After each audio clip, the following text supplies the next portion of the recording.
Well, welcome everybody. We're in conversation here. I'm calling the series George is Curious. Of course, you remember that little monkey that was an animated series that we used to, certainly people of my age used to watch as children. And so I've got a guest this week, and it's the Right Reverend Dr. Peter Langerman, who's the current moderator of our assembly. He's also the minister just down the road, although in lockdown it doesn't matter where you are, you can't touch each other. So he's in Durbanville, and lovely to have you with us, Peter, and to share this conversation. Thanks, George. Great to be here. Thanks for the invite. Great. So we're looking this week at 1 Peter chapter 1 and the section beginning at verse 13. But before we read the text itself, I was wondering, Peter, if we could maybe talk a little bit about the authorship and so on of the Catholic epistle. But why do they call them the Catholic epistles? This is now 1st and 2nd Peter, James, yes. Hebrews, yes. the letters of John, and so on. Why do they call them the Catholic epistles? Well, I think, George, there are three main reasons why these would be called Catholic, and of course Catholic with a little c. In other words, universally applicable, because of their at the day, their understanding of apostolic and authoritative authorship was understood that it came from kind of senior people or senior sort of circles in the church of the day. They were universally accepted by the churches from very early on as canonical. So wherever we get down to in terms of authorship, certainly very early on these letters were accepted by the churches as canonical, most of them, and their content. The Interpreter's Bible makes a very interesting point about these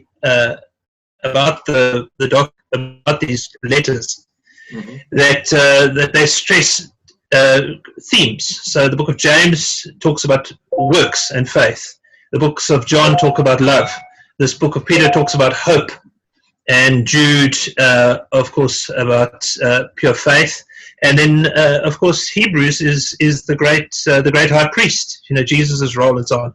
So each of the books tends to focus. I mean, this is a great generalization, obviously, but they tend to focus on a major theme that is important to the church in that time, but also important to us. Okay, great, because it is a bit confusing. I know on the one hand, my first impression was to think, well, maybe they're written to a general audience. Maybe because Paul was writing to the Philippians, he was writing to the Colossians, he wrote to the Thessalonians, etc. He was writing to a very specific church that he planted, and he was sending a letter via a messenger, like Epaphroditus in the case of Philippians. But with the letter of Peter, we don't get that impression, although Peter does mention where he's writing to. And the area that he mentions is up in the northeastern part of Turkey, Asia Minor in those days. And there's cities there, and he's writing to a specific audience. So it's not really general. But that helps. So these letters, what I'm hearing you say are they were generally accepted by most of the early church. And I know from my reading that you hear about them, written by things like Polycarp, who was martyred in 95. You hear about in Clement of Rome, him quoting sections of it. So the early church fathers were quite convinced that this should be part of the canon. But now let's talk about the author. You remember that great big fisherman that Jesus called, and I just love those stories. When you go back to the beginning of Matthew's Gospel, chapter 4, you see, "Come and follow me, and I'm going to make you a fisher of men." And Jesus is talking to Simon Peter and his brother Andrew. We know it's the same guy who was a pretty bungling guy. He made a lot of mistakes, denied Jesus 3 times, but then that beautiful reinstatement on the beach in John chapter 21. And the thing that rings through my ears as I begin to read this letter is Jesus's words to him. Yes. You are Petros, the Greek. Yes. And on this rock I will build my church. And is this the church the church builder, the rock on which the church is built, that is now writing to the church. What do you think? Yeah, I think in all of these in all of these issues, it's difficult. It's difficult to know. There's definitely differences in the Greek between 1st and 2nd Peter, for instance. The Greek of 1st Peter is quite refined. It's a very pure Greek, whereas 2nd Peter is a little rougher. And also the question is, would a fisherman have had knowledge of Greek grammar to the extent that the person who wrote the book would have had? Yeah. But against that, there is a reference in 1st Peter to Silas. He says something about Silas, with whom I've written this letter, or something, and it's possible that Silas acted as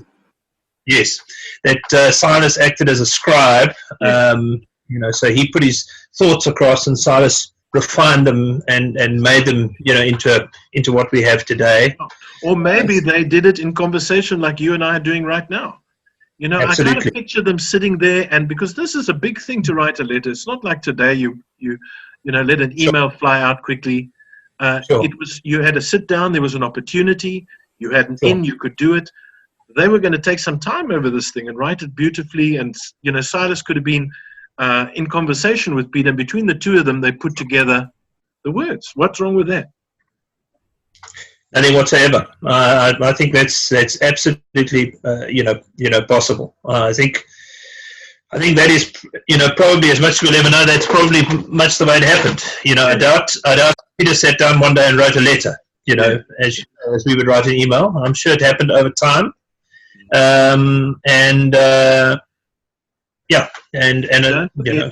Don't forget, Silas is not some sort of handlanger. He is a person of standing. I mean, he was if it's the same one, he was the companion of Paul when they traveled to Philippi, when they traveled to Corinth. He was known as a prophet. He was a Roman citizen. We know all this through the other letters in the book of Acts. So Silas would have been an equal with Paul. They would have spoken like brothers, like you and I might argue about something. Exactly. Yeah, absolutely. So for me, the authorship is not to be never know. These things are things we never know about. But I'm happy to attribute it to Peter in some way. Right. The same that you the apostle. Probably written late 60s AD, after Christ. Yes. In the Christian era, particularly because he makes no reference to the destruction of the temple and so on. So it's likely that it was written before that took place. Yeah, no, it's certainly the people who are quoting him, the Polycarps and the Clement of Rome and so on. These are people who lived in the very early times after the Pentecost experience and so on. But Peter, I mean, those are some of the technical things. Let's talk about the book in general. I see this theme running through the book, starting right at verse 1. In the address that is made, of aliens and sojourners. He writes to the aliens, God's elect, strangers in the world, scattered throughout, and then the varying places. But, I mean, why is he using this term to describe his audience, the aliens, the sojourners, the scatterlings? I remember the Johnny Clegg song here, Scatterlings of Africa. Why is he using that term? I think it's so important for us to remember, that our experience today is not the experience of the early church. They didn't live in a world where they were particularly welcome. On the Jewish side, they were regarded as heretics for claiming that Christ was the Messiah. In the Roman Empire, they were regarded as subversive and dangerous. In in the early movement of the Christian church, the Romans simply regarded the Christians as a sort of sect of Judaism, and the Jews had a certain liberty in the empire to practice their religion and so on, because they were not seen as particularly threatening. But once that split started to happen, and once the split between the kind of the Jews and the Christians began to happen, the empire began to take a slightly closer look at these Christians. And of course, there were the waves of persecution that began. The early persecutions that began of the church and so on, and when, which is of course foreign to us. We live in a world, for us as Western Christians, that is basically Christian. We feel, in some senses, quite at home here. But for these early Christian communities, that was not their experience. They were in danger. They were threatened. They were at times expected to show loyalty to the emperor by burning incense and so on. And if they didn't do that, they could be imprisoned or death in truly horrific ways. So I think for them it was very real. The sense of being the sense of living in exile, of being a traveler, a journeyer, a foreigner in a strange land, was very real, to them. Look, the other thing that I find quite interesting is that it's almost as if Peter was traditionally considered the missionary to the Jews. He was going to convert the Jews. Paul was going to go for the Gentiles. But Peter is using the kind of language here that is reminiscent of the Old Testament era. After the first the Assyrians and then the Babylonians scattered the Jews from Jerusalem, from Israel, Palestine, and they were living in some of these places. They considered themselves scatterlings. They considered themselves sojourners, and in fact, they had their mind. One of the commentators writes, "A sojourner or a alien is somebody who has his mind on his destination. He's actually not got his mind on where he is here and now." So the Jews were hearkening back to Jerusalem, although not many of them went back. The Jewish communities in Turkey and so on were huge. But now Peter is using that same sort of language about Gentiles. And maybe the country that they're looking for is the city of God. Because there's a lot of eschatological talk in this letter as well. This is one of the early letters where the people expected the imminent return of Christ. They were looking for the parousia. The end of the world was coming. This is just a matter of time. When you get to the later letters of Paul and so on, you discover that the thoughts have changed a little bit, apart from the Thessalonians. But I want to try and put up the text here. Let me see if I can do that. Before you do that, George, just on this point, I had a bit of a thought about this once. We were traveling when we still lived, we lived here, and our in-laws were in Natal. Yes. And we used to travel with our kids, and of course it was too far to do it in one day, so we would stay over in these little places in the middle of the Karoo. Yes. Victoria West, or something like that. Yes. And so it hit me once. We were staying in Victoria West, and we actually, some of those places you don't know what they're like, before you get there, because you book on the internet and so on. Yes. But we managed to find a really nice place, which was very cheap actually, and clean and nice whatever. And when we got there, we kind of got the kids to bed and whatever. And I was, it hit me that this idea of being a traveler, we were on a journey somewhere, but we were just in this place overnight. We were not here to stay. It was comfortable and it was nice, but actually it wasn't our home.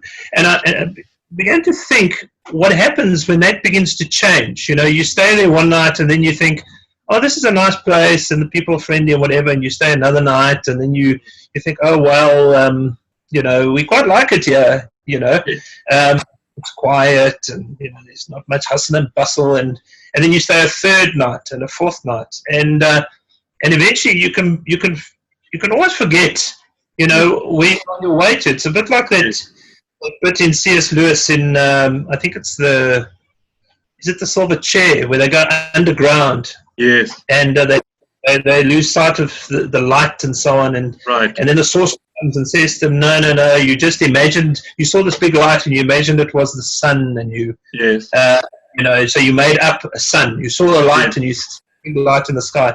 It sometimes can be like that for us. Sure. We get so comfortable with our life here that we forget that we're actually on a journey somewhere. And I think letters like First Peter actually help us particularly, who are quite comfortable where we are, to remember that this is not this beautiful world in which we live, is beautiful and we have to care for it, but it's not ultimately our home. Quite right. I mean, so it is a reminder. It's almost a shocking of us out of our complacency. Yes. Because, for Christians, the world around us, empire, the Roman Empire for them, whatever empire is for us, the prevailing worldview, empire has become the norm. And Peter is saying, hang on a second, remember, you're moving on. This is only the B&B for the night. You're actually going, That's right. I like that. That's an excellent analogy. But it's like if we had stayed in Victoria West, and raised our children there and whatever, it's like somebody coming on a journey and saying to us, like a family member, saying to us, what on earth are you doing here? Yes. And our children would say, well, this is where we live. And they would say, no, you don't. Your home is in Cape Town. Quite right, yes. We've got so comfortable here, but your home is in Cape Town. Yes, no, that's a great way of seeing it. So I put the text up there in the background. First the NIV, and it's very interesting. NIV says, Peter talking, of course, to these scatterlings, the elect, who are in the northeast corner of Asia Minor, modern-day Turkey. He's saying, therefore, and then I've highlighted some words, minds that are alert and fully sober. Yes. Minds that are alert and fully sober. And then he says, set your hope on the grace to be brought to you when Christ is revealed at his coming. Yes. What do you think he means by this business of minds which are fully alert and sober? Okay. Well, speaking in the context of a lockdown where the restrictions on alcohol were lifted this week, it's a pertinent question. I think it's Barclay points out that in English we use the word sober in two senses at least. So we use it in the sense of not being drunk. Yes. So to refrain from drunkenness, but it also means to be steady, to think clearly. The transition here in 1 Peter chapter 1 from this beautiful opening section which sets out what has been done for us. The transition here is very much for me like the transition in Romans, Romans 1 to 11, and then Romans 12, where Paul makes this point about having your minds do not conform, to the pattern of this world, but have your minds changed and so on. It feels like the same kind of movement. Yes. What Paul is saying in Romans, I think, is something similar to what Peter is saying here. So, because of what Christ has done for us, all those wonderful things Christ has done for us, we must engage our minds. Yes. We must learn to think. We have our minds have been starting to be reshaped. Yes. By what Christ has done for us on the cross and the Holy Spirit and so on. We must start to use that capacity. We must start to exercise that capacity to think. It's sort of to think in spiritual terms, to change our way of thinking. Mm-hmm. I think it's got some of that feel for me. Yes. Minds that are alert and fully sober. Yeah. You're absolutely right. It's a balance that he's asking for. We're sometimes given to radical thought, or we're pushed into a corner, and we think something, and you can imagine in the presence of persecution, these people must have been desperate at times, or even if it wasn't as bad yet as persecution, they were marginalized. Yes. They were in society. They were persona non grata. People didn't want to associate with them because of their faith. because of the behavior that they had adopted. The other thing I quite liked, and I want to see if I can get Eugene Peterson's version here. Hoping I can go forward and back here. That's next. Yes, there it is. Have a look at how Peterson translated. So roll up your sleeves, put your mind in gear, be totally ready to receive the gift that's coming. Roll up your sleeves. Very good. In fact, Barclay says that in the original, it's gird up your loins, and he says that it's like long flowing robes. They wore flowing robes, and when they had to run or move fast, they had to take the girdle and push it into the rope and grab the robes so that they didn't trip. Yes. But rolling up your sleeves, or maybe pull yourself together. Does that make any sense? Very good. I think that's very good. The image I have is of a runner before a race. Taking off his tracksuit. Yes. In order to be able to be unencumbered. To run freely. That's something of the feel for me here. But I think the important thing for me here is something. Who said this? I'll have to think about who said it to me first, but it was really an insight for me.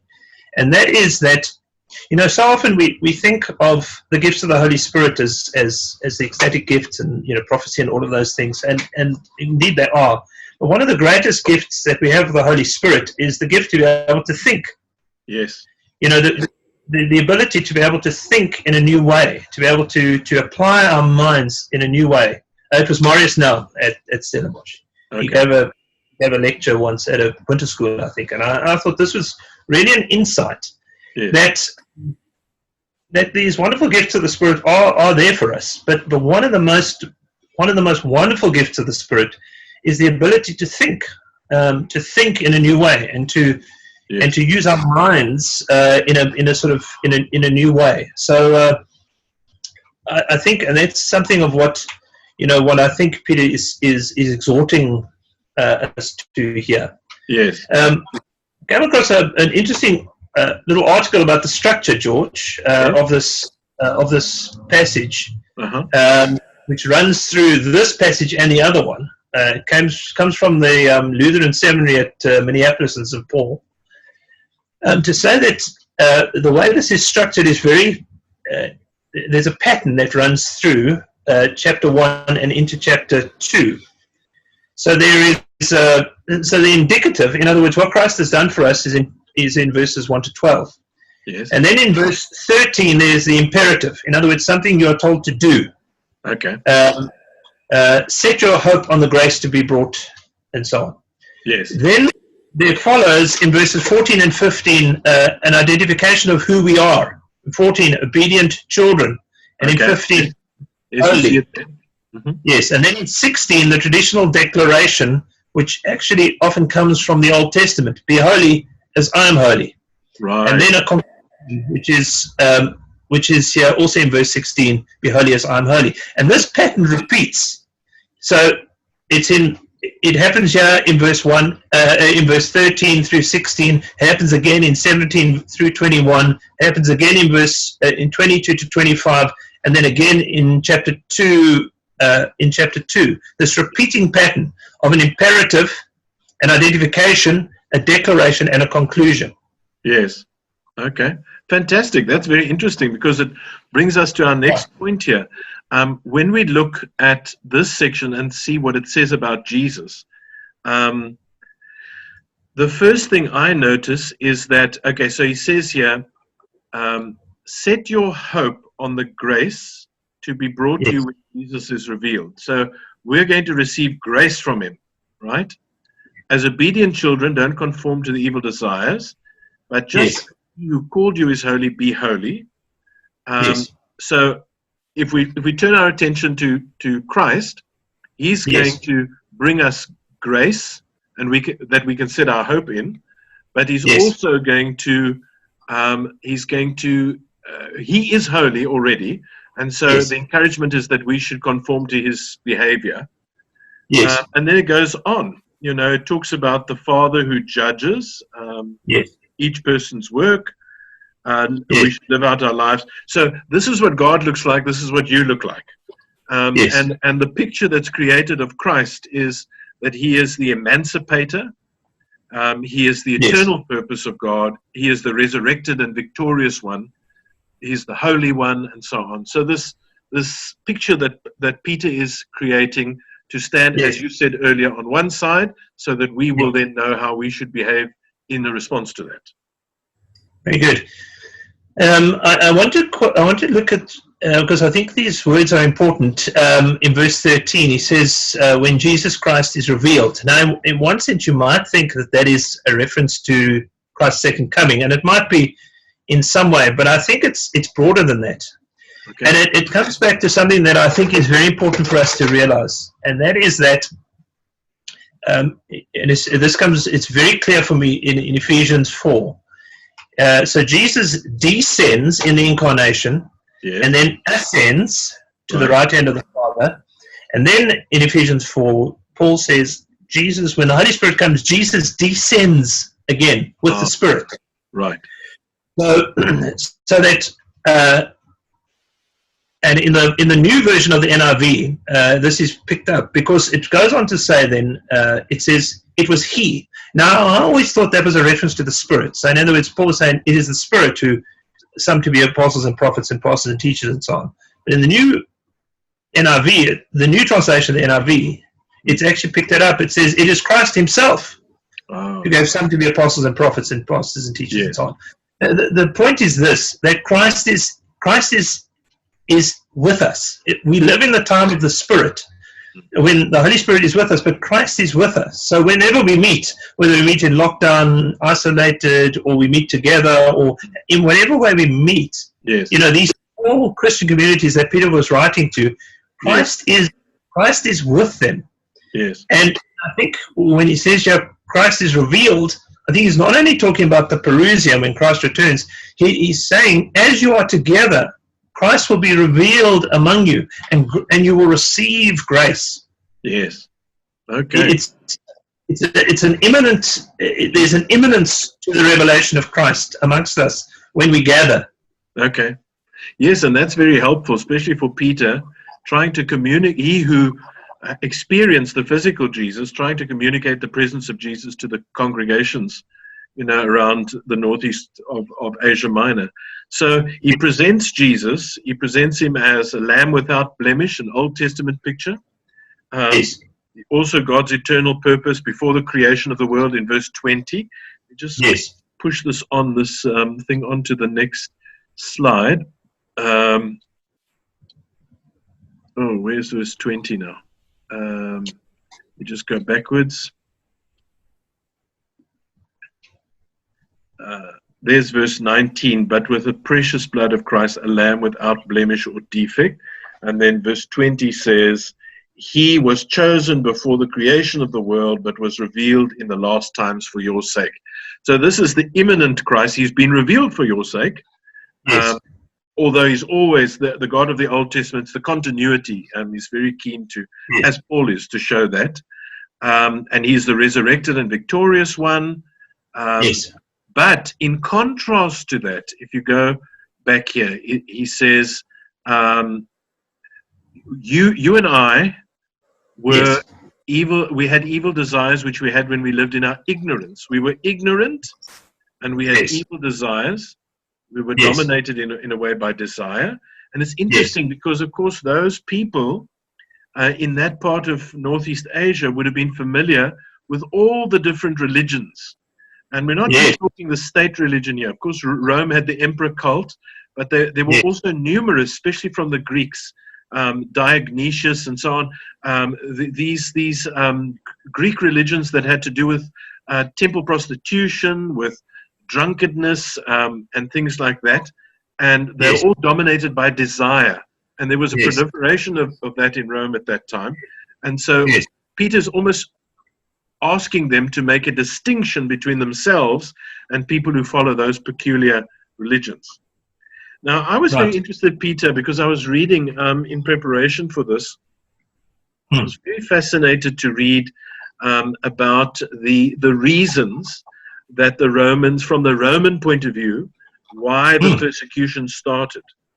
Yes. So one of the things that was mentioned was the earlier thing that was mentioned was that they confused them with the Jews, and there was a lot of anti-Semitism even then. So Yes. whether they were Christians or Jews, they were the same thing, and they were persecuted in that regard. But when there was a distinction, as you said earlier, between the Jews and the Gentiles, they started to hear things about Christians and which they didn't like. This is the predominant culture. Firstly, they heard about eating flesh and blood, drinking blood. Yes. They thought that was one of these weird things, and it needed to be stamped out. The second thing they heard was that the millennialist thinking, Jesus is coming, it's going to be fire and brimstone, the day of the Lord, and the whole all the powers of the earth are going to fall into the bits of sulfur or whatever, and that thing they didn't like at all. But also there were splits in families sometimes, where one would be a Christian and the other would be whatever, Roman or Jewish or whatever, and they didn't like the splits in the family. They also didn't like the sharing in common, the sort of communism of the early church, where people were looked after when they were in trouble, because it seemed unnatural. And these were all causes why the Romans were disinclined towards Christians. But you can see how this is going to be a disaster in the making in that respect, because what Peter is asking them to do is to adopt a lifestyle which is foreign to the world around them. And that's the same today, not so? Absolutely. And it's a challenge. I mean, it was challenging in the early church, I think, because of the consequences. For us, it's a challenge as well, because I think it's so difficult for us, and it's so difficult for us to understand what this is. So throughout the history of the church, we've tried to define what it is to be holy, to be different, to be to live differently, and sometimes we frankly come to the wrong conclusions. So it's had to do with what you wear or where you go or what you do. What you don't do normally. Christians don't do this. My wife's story is that as a young girl growing up as a teenager, she wasn't allowed to wear certain things because they were fashionable, and Christians don't wear what's fashionable. It kind of sets them apart. Yes. So I think the challenge is always there. The call to follow Christ and to be a Christian in the world is always a sort of is to be countercultural. But what does that mean? Yes. How is that lived out? What does that look like? I think that's the thing we always struggle with. Right. Just to track back one thing, the interesting thing about you were saying about the nature of Christ is that in verse 19, verse 20, sorry, it said he was chosen before the creation of the world, but was revealed in these last times. That sometimes we have this kind of image, and although it's seldom articulated, but it kind of runs like this. So God created the world, perfectly, and so on, the universe and all of that perfectly, and put human beings in the world to care for it and so on. And then they messed up. Yes. Which God didn't foresee. So God had to make a plan, a sort of contingency plan. And the contingency plan was this sort of redemption. So he had to work against sin and so on. So what happened was, through the Old Testament, God is kind of making up this plan, and then it kind of leads its apex in the coming of Christ. It's the kind of fruit of God's plan.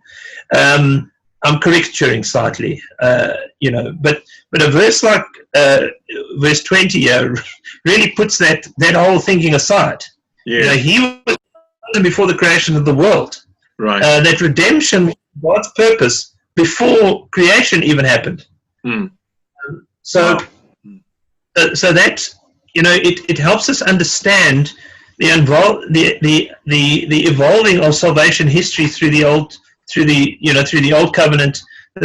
What's revealed to us in the Hebrew scriptures and so on, and the culmination of Christ is not God just making it up as he goes along. Yes. But actually the unfolding of a plan that existed, before creation happened. Right. Now, that's an interesting stepping point, because you tell that story about not wearing what's fashionable and so on. But the question is then, from this text, what does the Christ-filled life look like? And I think there are some clues. And I was very interested. I'm going to take you back to Peterson here, because what Peterson says, if you look at this verse over here, as obedient children, let yourselves be pulled into a way of life shaped by God's life. That's a beautiful phrase to me. Very good. A life energetic and blazing with holiness.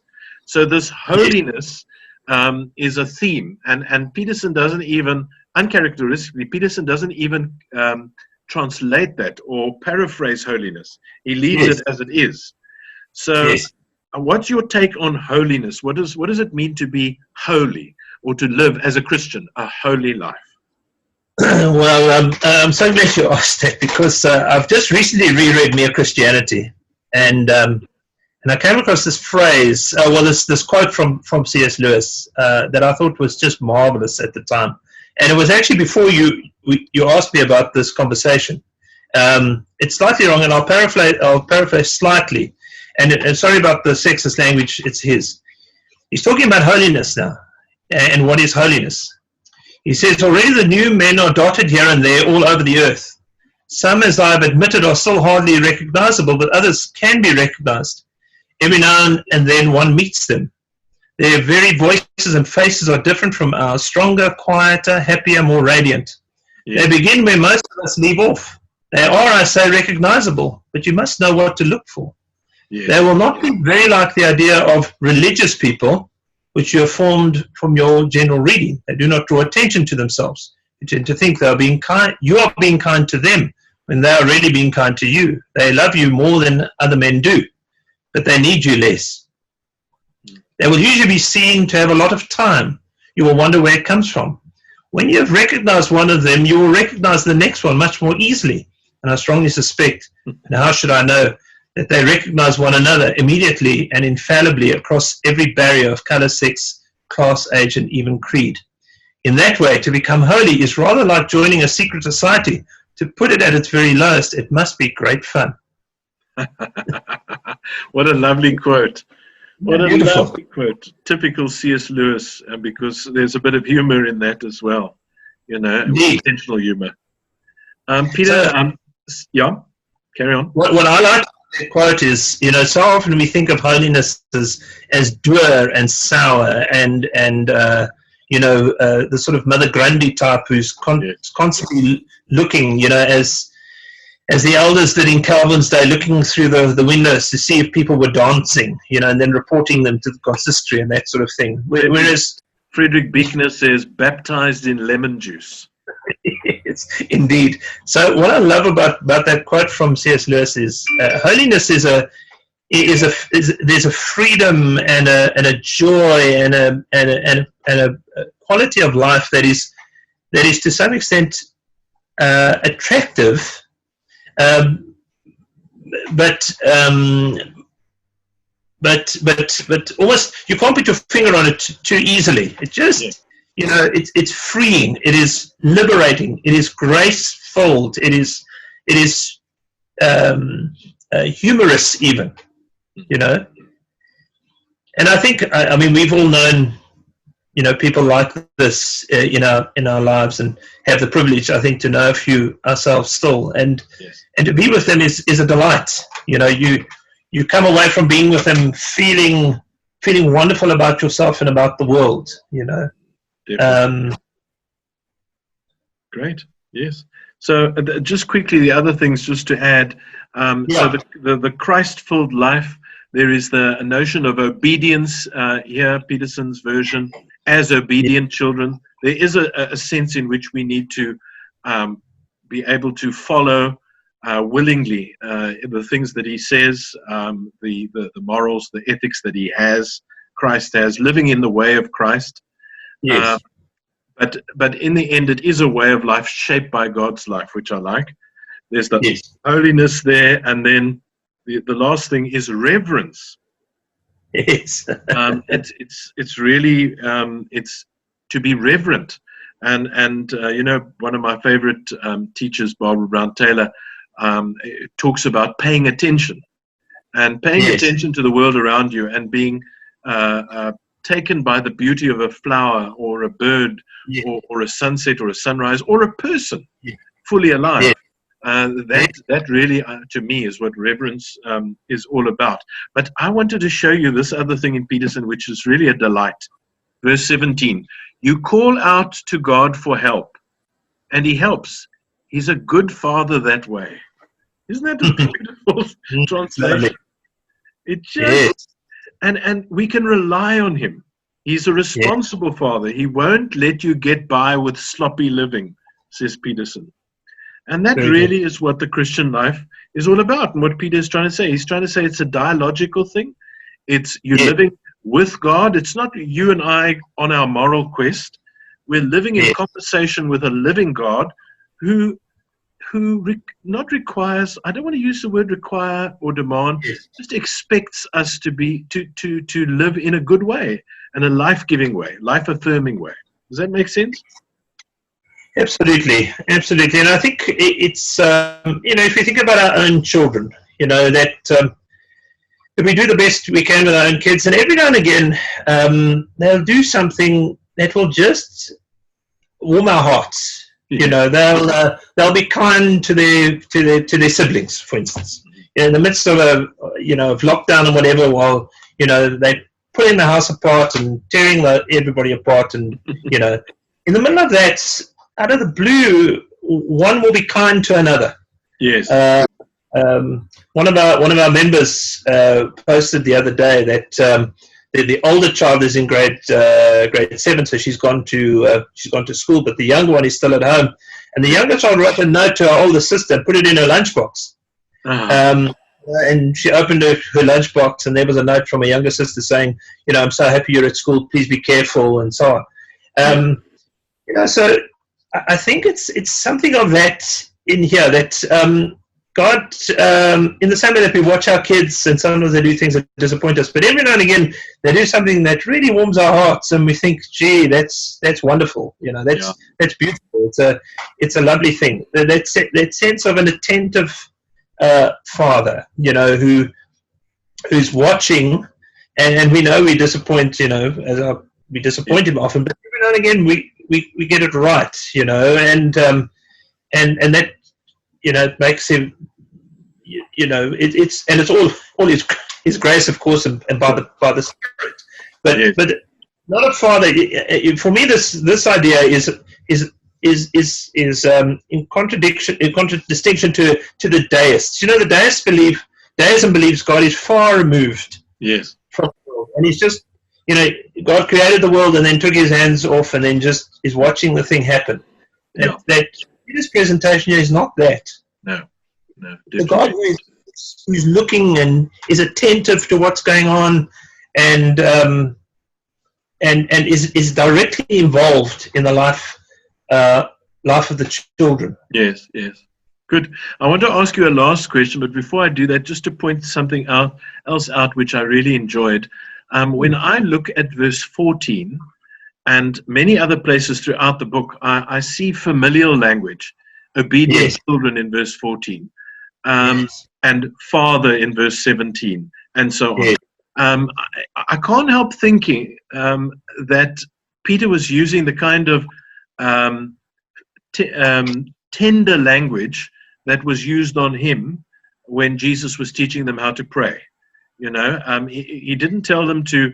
He could have used, the unspeakable name, Yahweh.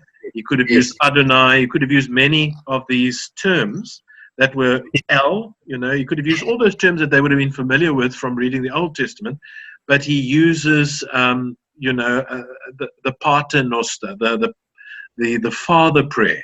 And he creates a kind of language, Jesus does, for the disciples, and Peter is passing that language on now to the church in Asia Minor, and I just think that's a lovely little thing to pick up. But I want to ask you about this section here in verse 17. What do you think it means when Peter says to them, live out your time as foreigners here in reverent fear? What's that reverent fear? What is it? Yes, it's such a good question, that, isn't it? But let me just make a comment about what you've just said about the familial language. I think, the two versions of the Lord's Prayer that we have, or the version of the Lord's Prayer we have, are slightly different in Matthew and Luke. In Luke, which I think is what Peter's evoking here, it's simply Father. There's nothing before. It's just Father, and I think that's the image that I get here. It's simply the Father who loves you. The Father is involved in your life. I think this notion of reverent fear is such a difficult thing for us, isn't it? Because we've all grown up, or we grew up maybe in contexts where we were taught that you must fear the Lord, and which was something like God is sitting on high with a big stick, and if you don't do what you should do, if you're disobedient in some way, He's going to punish you. And so the fear was the fear of punishment. Yes. I love Eugene Peterson on this. He writes about the fear of the Lord a lot, and he says you can't take the words fear of the Lord as different words and say, well, to fear is to be afraid of God. You've got to take fear of the Lord, which is similar to this notion of reverent fear. You've got to take fear of the Lord as a concept. Yes. And what does it mean as a concept? And he says it's the feeling that you have, and you have it in different places. So you'll have it in a place where you go somewhere and you suddenly realize that you're in the midst of something that is bigger than you, that you can't explain. Okay. Often I often get this in the wilderness or in the bush, or when you're walking through the bush, for instance, and you're walking with a guide, but there are the wild animals around, and you hear something next to you. And it could be a mouse, it could be a lion, it could be a kudu, it could be anything. But that immediate feeling that you get at that moment is a feeling of tremendous excitement. You're suddenly very quiet. Yes. Your senses are attuned. You're ready. There's this kind of anxiety, but it's not fear. It's not that kind of fear. It's the sense of being in the presence of something that you don't fully understand, something you can't fully control. Yes. You see it often. Some years ago, we went up as a family to Kakakama, and it's very clear there. So they had they've got a telescope set up there, and they do this. And my kids were very young, so I said to them, "No, we must go and do this." Well, they weren't very keen. Oh, it's boring, and going to look at stars. And so I said to them, "You're going to do this," and anyway, we did it. And when you look through that telescope, at the stars, and you realize something, the enormity of space, something comes over you. That's the sense of the fear of the Lord. Yes. It's that sense that there's a reality beyond us that we can't control, that is so much bigger than us, and to live in the awareness, perhaps, of that. Yes, that's a great analogy. In fact, reminds me of Barbara Brown Taylor again, when she says she learned reverence when she was lying out on the deck with her father in the middle, a sister on the other side, her on this side, staring up at the stars, and there was a meteor shower. And she dates it back to that night. He woke the kids up, and he said, "Come." And they were, they were asleep. And they said, "Come." And they lay there, and they saw something that was so much bigger than themselves that they realized who they were and what size they were. Well, thank you, Peter. It's been an absolute joy. People won't know, but you and I have been friends for 28 years, and we've had lots of discussions like this, some other discussions too, but it's absolute joy to be sharing the text of Scripture with you and having such a conversation, and I hope that everybody enjoys the fruit of this conversation. So thank you very much, and appreciate your time. Yeah, thanks, George, and it's been great.